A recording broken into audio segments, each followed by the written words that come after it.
после чего нажать на спусковой крючок.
By the early 2020s, the United States and its allies in the Pacific plan to have more than 100 stealthy F-35 Joint Strike Fighters stationed near North Korea, according to Aviation Week. Marine Fighter Attack Squadron 121, the Green Knights, were the first squadron of F-35 sent to the Pacific Theater. They are currently deployed to Marine Corps Air Station Iwakuni in Japan, and the jets participated in training exercises in South Korea in March. Dozens of F-35 squadrons are to follow. The Air Force is preparing to station the F-35 as of the 34th Fighter Squadron out of Hayde AFB, Utah, in the Pacific region in the coming months. Japan will receive 38 of its 42 planned F-35s starting this year, and F-35 deliveries to South Korea will begin next year, as the first South Korean aircraft just hit the Lockheed Martin assembly line in Fort Worth, Texas.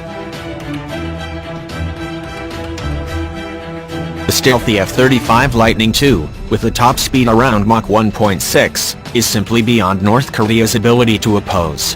From Aviation Week, without assistance from China or Russia, North Korea would stand no chance of defending against a wave of low-observable Joint Strike Fighters, which would be used to clear the air of opposing jets, hunt down rogue missiles, and protect advancing ground troops.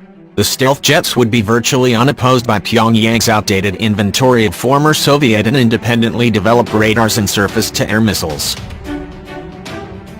North Korea has the fourth largest army in the world by active personnel. After China, India, and the United States, Russia is fifth in this ranking.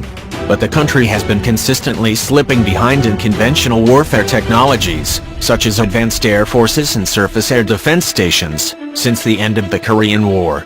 To compensate, Pyongyang has invested heavily in a nuclear weapons program and intercontinental ballistic missiles, ICBMs, that could deliver a nuclear warhead to a distant target. The DPRK's Air Force consists primarily of dated Chinese and Soviet fighters, and North Korea maintains a variety of missiles, including modern S-200 surface-to-air missiles. The country's radar and tracking systems remain largely incapable of reliably targeting advanced fighters, however. South Korea, on the other hand, operates variants of the F-15 and F-16, as well as Northrop F-5 fighters and the T-50 advanced supersonic trainer that can be outfitted for light attack.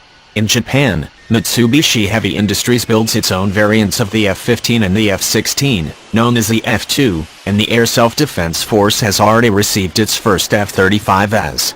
The U.S. Air Force also has its largest combat wing stationed at Kadena Air Base, Okinawa, Japan, including multiple F-15 squadrons.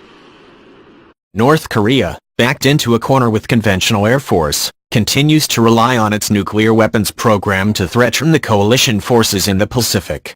North Korea has a reported 30 to 60 nuclear warheads and advancing ballistic missile capabilities, such as the II stage Hwasong-14 that launched twice in July.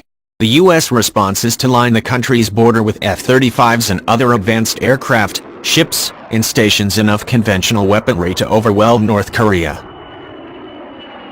North Korea can't take those F-35 aircraft on in the air.